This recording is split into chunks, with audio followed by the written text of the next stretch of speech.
We are recording. Rachel, you've talked a lot in our past few sessions about things you want to change. These things that you've been talking about, are you still wanting to focus on them? Say that's correct. Okay, so let's focus on one thing at a time. What is the first thing you want to focus on? Like, what's one thing you want to change? Okay. Well, I feel like something's wrong with me. Um, Everything I do, it doesn't seem to matter.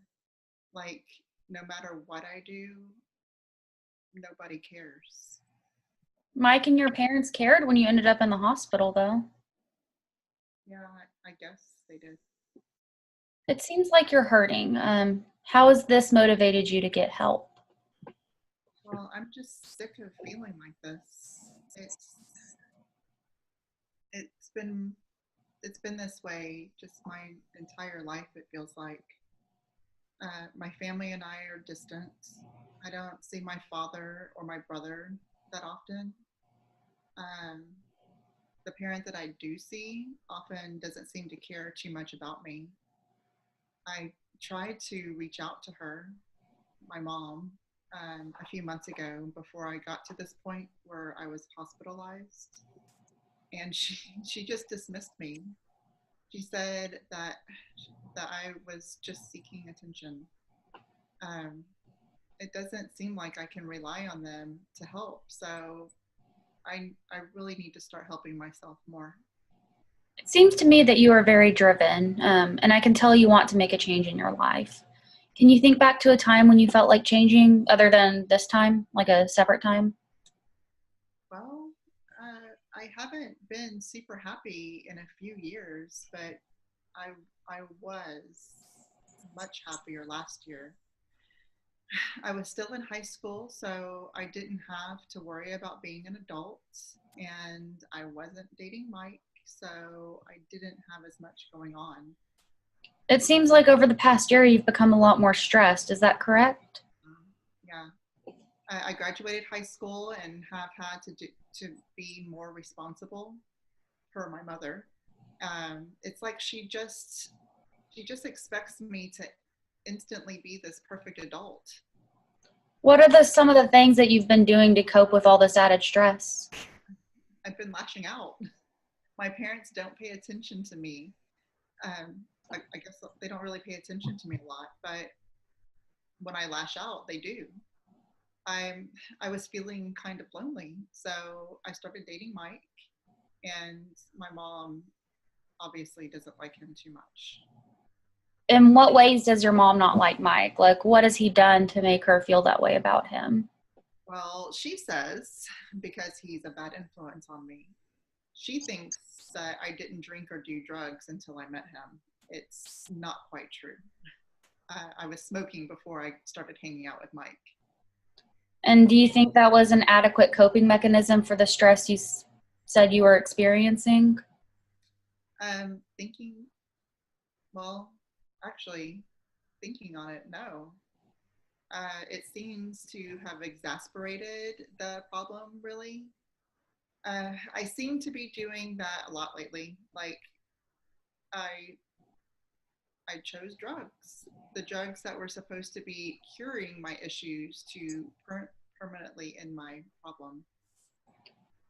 You're a very mature young woman, Rachel. I mean, you might feel like you've created problems for yourself, but you are also good at recognizing when you want to change these problems.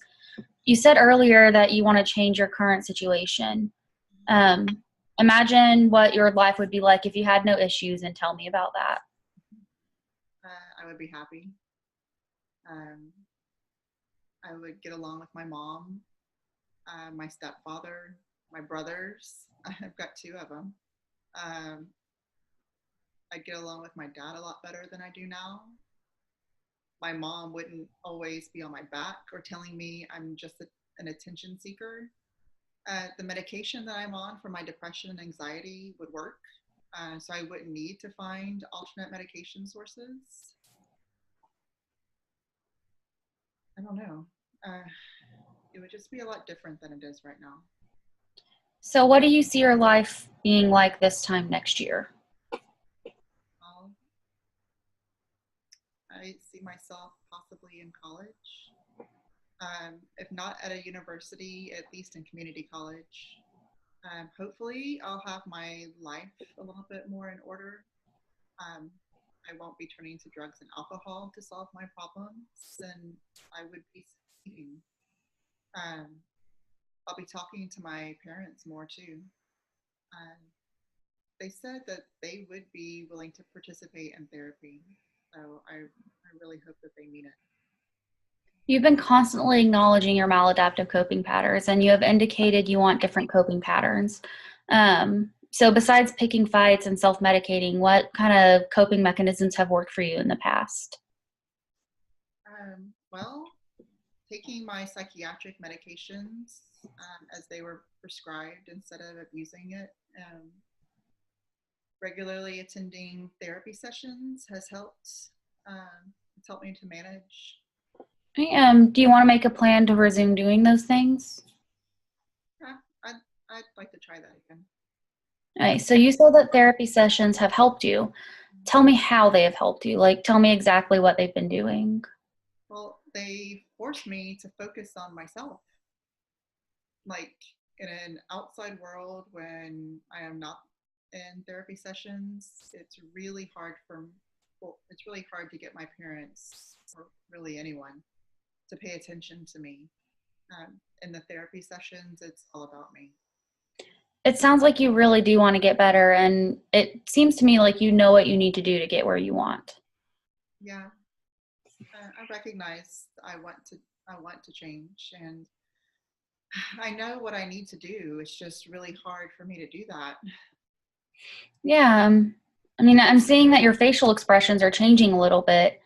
Um, I just want you to know it seems to me like you're a strong woman that is capable of doing anything you set your mind to. Um, so let's try something. On a scale of 1 to 10, 1 being your lowest point and 10 being where you want to be with your mental health and your family functioning and your school and all that other stuff, where do you think you are right now in this moment in time? Well, I feel like I'm a 4 or so.